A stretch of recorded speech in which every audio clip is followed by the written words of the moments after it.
Before we get back to the show, let me tell you about Bart's Pizza. Bart Basilico reinvented his father's pizzeria business by putting it on wheels. I'm talking a pizza food truck, baby. Bart and his wife Lauren travel all around Metro Detroit, cooking up homemade pies made fresh to order in their 4-layered pizza oven on wheels. You can find them on their website at eatbartspizza.com and Facebook and Instagram as well at Bart's Pizza. His last name is literally Basil, so you know he knows what he's doing. Make sure to grab a cannoli as well while you're there. Bart's Pizza, it's too good. Are you looking for the ultimate sports experience? Well, look no further. My name is Jake Masucci, and I host a podcast called Jake's Takes. I am currently a sophomore at Oakland University and am a student manager with the men's basketball program. I started this sports podcast about 6 months ago, and I fell in love. I've been covering NFL, college football, and NBA, and going super in depth with it. I bring on a lot of guests to talk about each sport that they're passionate about. I've even covered some hockey, some baseball. We even dove into some Marvel comics, which was super fun. So this podcast covers a lot, and I've really been enjoying myself. We come out Mondays every week, and we'll even sprinkle in some weekdays. We'll be on Wednesdays sometimes. We'll be on Thursdays sometimes. We'll be on Friday. So sprinkling in every once in a while. The podcast is available on Spotify or wherever you get your podcast. And we also have a great YouTube going up. So subscribe to the Spotify, subscribe to YouTube, do whatever you got to do to support the channel. And I really appreciate it.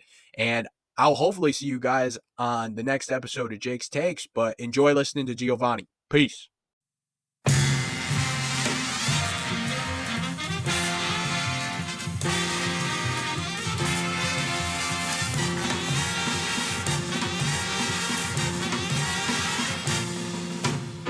Welcome, everybody, to another edition of the GioMoShow interviews on 88.3 FM WXOU. I'm Giovanni Mosheri, Sports Media Director of WXOU. And as you can see, I'm not alone back here in the studio. I rarely am for these interviews, but we are joined here with a packed house. Not only do we have the three that you see here, but there's three behind in the background. Fellas, say hello. Yeah, hello. They are there, trust me.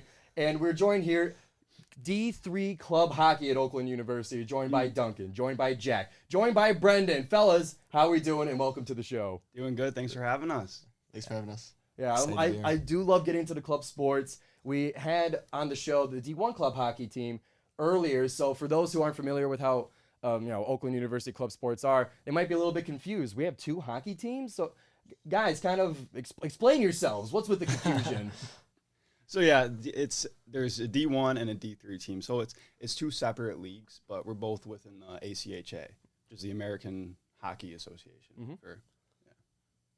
Yeah. The American Club American Hockey Club I think Hockey it's collegiate. Association. Yeah, collegiate. Collegiate. Yeah. Collegiate. Well, all right, let's not get too specific here. Take it easy. That's what it is. So for you guys, I always go through with all my guests their sports backgrounds, how they got to where they are today, because it's a long journey. You know, we're all young men right now in our about our young 20s. So kind of tell me, like, I'll go through each of you guys, how you got to where you are today here at D3 Club Hockey. I think I started skating when I was like 4, maybe, and then ever since then just played hockey growing up. Were you a Played better for my high school. Were you a better skater than a walker at the time? Honestly, I think so. I think I grew up on skates, so yeah. Yeah, same thing with dunks. I just started at a young age, and just grew up, kept playing, and found my way to Coach Sterling here at OU. And yeah. And Brendan, how about you? Yeah, really the same story. I started when I was like 3, and then kept playing every single day. So We're not this basic all the time. Like.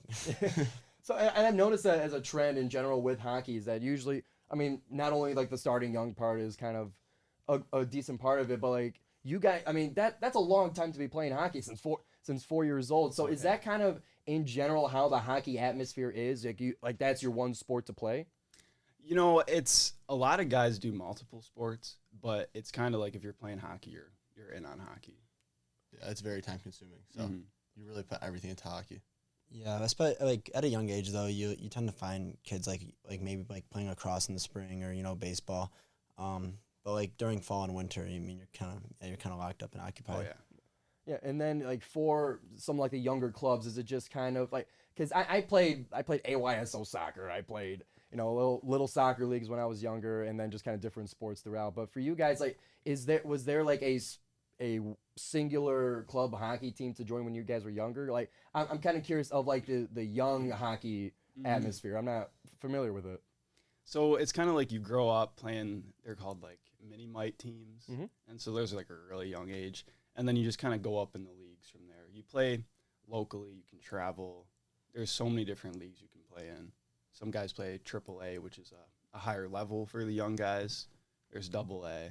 And then from there you kind of go like high school teams. You can go off to play juniors, and then you come to college. And then for you, so I'm curious. Like, so all of you guys, you played hockey for your entire lives, but now you're here at Oakland University for one of our club hockey teams. So how did you guys specifically get to Oakland? Was hockey in mind when you were enrolling at Oakland? At first, for me, it wasn't. I was just kind of here for the academics, but then I saw they had a team, so I emailed the coach. Yeah, our coach does a great job. He reached out to a lot of players, especially in the high school level, and that's kind of how I knew that we had a hockey team, because he'll like DM us on Instagram or come to some of our games and scout us. So, yeah, that helped. Yeah, same sort of idea. I kind of had a connection to the to one of our staff members on the team, actually our goalie coach. I'm not a goalie either, but yeah, that's how kind of I got introduced to coming here and then playing. Yeah. So does it feel weird getting scouted in high school? I did swimming in high school. I was not scouted by Oakland for swimming. They would blow me out of the water. But for you, like, is it weird to be recruited in high school and to like know that like, oh, someone's watching at the next level? It's more just like, it's kind of a cool feeling. Like, like people are watching, you're getting recognized for some stuff that like, like we said, we've all played since we were younger, and like, it's kind of cool to like get recognized and like almost rewarded, like in a sense, like just like being invited to like keep playing at higher levels. And for you guys, so kind of taking us off of the ice here. So we know that all the club sports, they have, out, off the rink, off the court, etc., like events that they do, like either fundraising or volunteer work. So can you guys tell me like what was your favorite event like that, or just kind of get some of the highlights of what you guys do off the ice? Yeah, last year we did a blanket making. We have some guys will do 4D hockey, which is another program that like one of our coach runs. He like for young guys all ages. So just help teach them how to play. Yeah, in the past we've had cancer awareness games too, which I think is pretty cool, and yeah, some stuff like that. Yeah, I think it's pretty cool as well. And now to kind of give a sense of the D3 club atmosphere. So you guys, we know that the team has won a championship in 2016, but kind of help me understand the landscape of like who are some of the top dogs, who are some of your biggest rivals in the league, and kind of how your schedule goes throughout the season like that. You want to take this one? Yeah, so the biggest rivals, Hope, that's our biggest one. Last year, Michigan won it, so they're like the top two right now. Grand Valley, Lawrence Tech. There's some teams like around the country that are pretty good, but those are like the big dogs. So that's who we're going after this year. Yeah, especially like we're kind of like lucky in a sense, like ACHA and Michigan, like D3, like Michigan kind of runs the show, like their teams all around the country. But like last year at Nationals, like we were lucky enough to get a bid in, and 8 teams out of 16 were actually Michigan teams, and our coach does a pretty good job of giving us a really good schedule to prepare us for that. And yeah, so a lot of our, like he said, Hope, like we don't like those guys. Yeah, Michigan's kind of the top spot for D3 ACHA for sure. A lot of competition here. Yeah, so like Michigan being like let's say the state of Michigan being like that kind of central hub for a lot of this hockey. Like what's the farthest team like that you guys would have to travel to play? We didn't travel to them, but Florida Gulf Coast came on Saturday to play. Oh, that's right. So, that one was recent. New Mexico might even be farther, and Arizona State. They're coming next weekend to play us. And is it weird to, well, I guess for you guys, like you're not traveling to them, but like to see this team, like, I mean, you said New Mexico, right? Yeah. I don't even know how they get ice over there, but yeah, no, like in for those teams, like, are they, are they any good? Let's keep it blunt. Are they any good all the way out in the West? I think they're pretty good. Yeah. We don't know much about them since they're so far away, but yeah. Yeah, I imagine they're pretty decent. Yeah. Yeah, they're pretty solid. I mean, Arizona State came and played us last year. I think we beat them in a pretty close game. But yeah, it's definitely solid. I mean, and Florida's good too. They beat us in overtime last weekend. So, yeah. So for you guys, and like for me, this is all just a sense of like I'm trying to understand. Like when I see all these posts on Instagram, when I see the news and I hear all about it, like I don't have quite the picture for it. So now going to your guys' practice, kind of how often are you guys practicing? What are you working on? And kind of give me a sense of like what practices are like for the team. So we practice at 7 a.m. So Ouch. yeah, they're early mornings, but honestly, they're good. It's good for the team. We so yeah, you get there kind of any time before, as long as you're on the ice on time. It's okay. And then we just run through some warm-up drills for the goalies, then skating drills, like kind of specialize with like defense, forwards.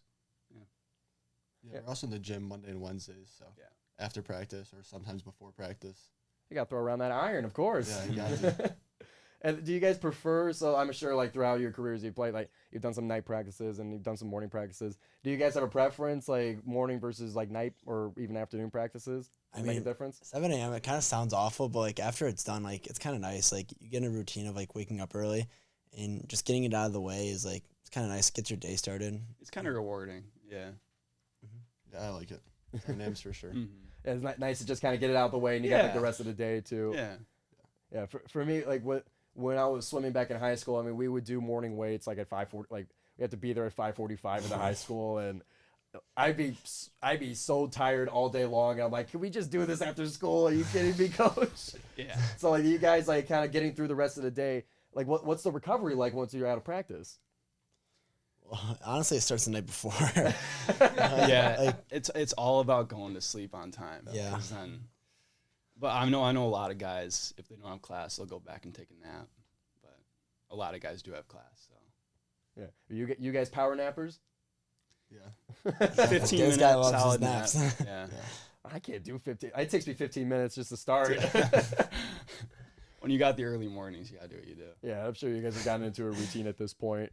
So for you guys, like now we know the story. We got your background in hockey, starting from 4 years old. You can waddle on land, but you could skate fine on ice. And you're playing all the clubs leading up to Oakland, getting scouted, and now in this season, kind of give me the sense of some of the new recruits that have come in for this year, kind of the shape of this team as it compared to teams before. Kind of like what's this year's team like? Yeah, so we got a bunch of new guys this year. A few freshmen. We also got some guys from juniors, which is a big help for us this year. One of the guys is actually leading us in points, so. But yeah. Leading the league. Yeah, leading the league in points, I'm pretty sure. Whoa. Yeah. So that's definitely a big help, but yeah, like I said, Coach does a great job scouting, so he brings all those guys in, a few AAA guys, so they're really good this year.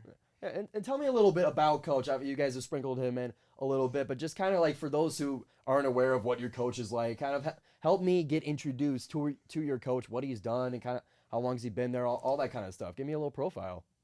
Well, like as a player, like it makes things a million times easier. Like when you know your coach is as invested, if not more invested than you are. Like he loves his job. Like he does a lot for us. Like we're actually really lucky, especially at this level, to have a coach like him. Someone that cares that much. He goes above and beyond a lot more than the expectation is. Yeah, we're lucky.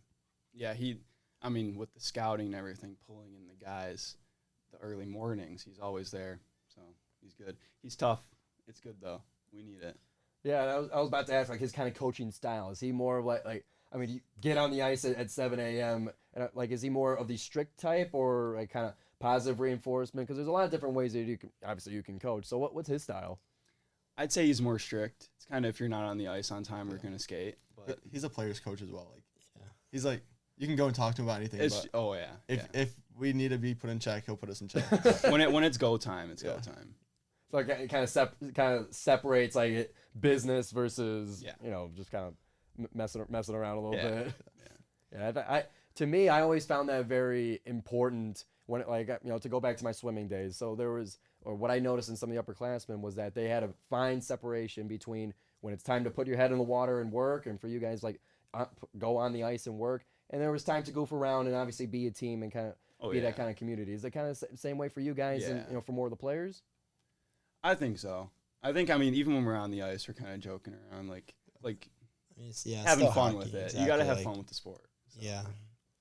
And speaking of fun with the sports, so I was recently at a D1 game that we were calling on WXOU, and I get in the stands, I get myself known, I bring the flag and everything. I kind of act a fool in the stands a little bit, and I realize that hockey, from some of the other people in the audience, the heckling is pretty intense compared to like what you would hear in the arena, for example. So for the culture of hockey, kind of like, you guys can hear the audience, right? You guys can hear all the talk that they're giving you. Yeah. Here and there. Yeah, it gets blurred out a little bit, but like especially as you're playing. But especially when you're watching a game, it's definitely something different. Yeah, and is that just kind of the general culture of it? It's like it's a lot more brutal, like number 4 doesn't brush his teeth or something.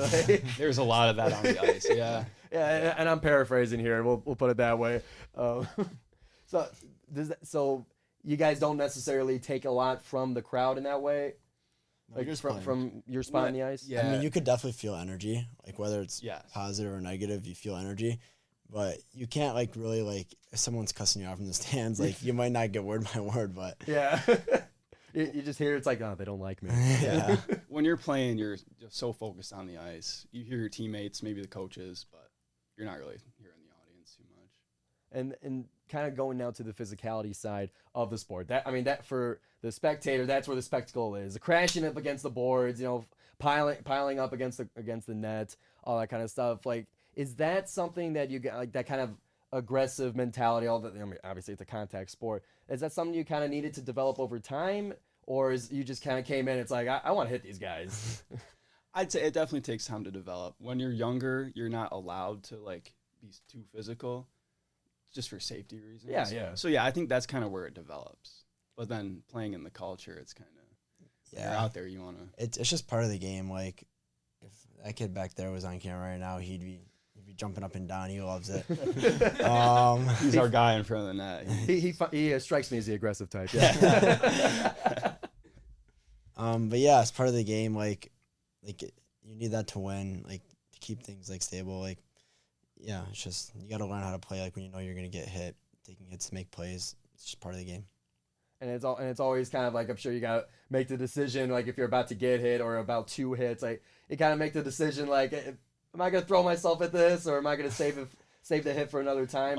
Kind of that risk reward. I'm sure you guys are balancing that throughout the game. Yeah, you never know if you're going to get the worst end of it. Even if you give it, sometimes it hurts you more. Someone's just got gotta do it. Yeah, if there's a really big guy on the other side of that, it could hurt you back. Yeah, it's like throwing yourself at the wall sometimes, I'm sure. Oh yeah. So to kind of wrap up here, I mean, obviously we appreciate you guys coming out to the GioMoShow. We love our club sports here, D3 Club Hockey here on the GioMoShow. So to wrap up, just kind of give me the, all the information. I'm giving you guys the floor to kind of shout out your own team. Information, where can you find information on the team? Where can we find the games? How can we get to them? And just kind of everything that the fans would need to know about your team. So the Instagram, OUD3 Hockey on Instagram, that kind of is like the hub for everything. We have a website too. You can just simple Google search. Then we play our games at Buffalo Wild Wings Arena in Troy. It's a great arena, good atmosphere. Yeah, games tend to be home Friday nights. Schedules like change a little bit. Like next week, like with those West Coast teams coming in, we have a little homestand. Mm-hmm. But typically, we'll be home Friday nights. Yeah, we're also in the process of getting a YouTube channel set up so you Oh, can right. live stream the games. Yeah. So can't wait to a Yeah, game. maybe we can watch get it. a little radio team there too every once in Hey, a while. we're working on it. We got some hockey guys now on the team, and we're going to be on the sideline for some of your games. We're working on that. Perfect. Alright. I That's like right. that. We love our club sports here at WXOU. We don't just say it, we do it. So fellas, I want to thank you very much for coming on to the GioMoShow to kind of give me a sense of what you guys do. I always love to get that perspective and kind of all the work that you guys put in, because like in something I want to tell the audience here and to make sure that they know, it's club. That the word in the title is club. But these guys, they put in a lot of work into what they do. It's out on their free time. They're lifting weights. They're on the ice. They're going to all these games here, and they put as much work into their sport as anybody else does. So I want to make sure that these guys are spotlighted. And once again, thank you for coming on to the GioMoShow. Thanks for man. having Thanks us. I appreciate it. And you can find the GioMoShow live Thursdays at 6 on WXOU if there's not a basketball game in the way there. Keep up to date with the GioMoShow at the GioMoShow on Instagram for all your news and updates on the show. And as always, go Golden Grizzlies.